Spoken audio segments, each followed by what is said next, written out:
સહકારી સંસ્થાઓમાં ભ્રષ્ટાચારને લઈને ગુજરાત કોંગ્રેસના પ્રમુખ અમિત ચાવડાનો આક્ષેપ। સહકારી સંસ્થાઓમાં રાજકીય દખલ વધી ગઈ છે। ભાજપના નેતાઓએ સહકારી સંસ્થાઓને ભ્રષ્ટાચારનું કેન્દ્ર બનાવ્યું છે। મગફળીની ખરીદીમાં પણ મોટા પાયે ભ્રષ્ટાચાર કરવામાં આવ્યો। ગામની સહકારી મંડળીથી લઈને રાજ્યની મોટી સહકારી સંસ્થામાં ભ્રષ્ટાચાર। ભાજપના નેતાઓએ સહકારી સંસ્થાઓને ભ્રષ્ટાચારનો અડ્ડો બનાવી દીધો છે। અમિત ચાવડાએ આ વાત કહી છે। ભૂતકાળમાં સમગ્ર દેશમાં ગુજરાતનું સહકારી માળખું પ્રથમ સ્થાન પર હતું। આજે ગુજરાતનું સહકારી માળખું મુઠ્ઠીભર લોકોના ભ્રષ્ટાચારનું કેન્દ્ર બની ગયું હોવાની વાત પણ અમિત ચાવડાએ કહી।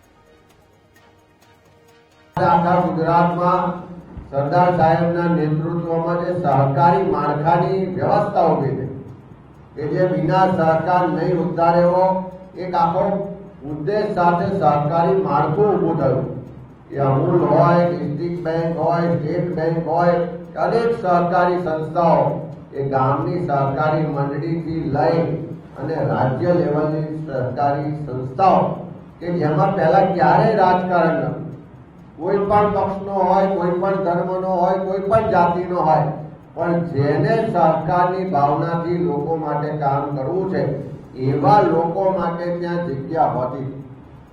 આ ભાજપના નેતાઓએ પોતાના સત્તાના સ્વાર્થ માટે આ સહકારી સંસ્થાઓને પોતાના સત્તા માટેનો રાજકારણ માટેનો અડ્ડો બનાવી દીધો। ત્યાંથી એટલો મોટો ભ્રષ્ટાચાર થાય છે, એટલો મોટો ભેદભાવ થાય છે કે એના કારણે ધીમે ધીમે જે સહકારી માળખું આખા દેશમાં ગુજરાતનું વખણાતું હતું, લોકો આપણી પ્રેરણા લેતા હતા, આપણને અનુસરતા હતા, એના બદલે સહકારી માળખું હવે મુઠ્ઠીભર લોકોના હાથમાં ભ્રષ્ટાચારનું સાધન બની ગયું હોય।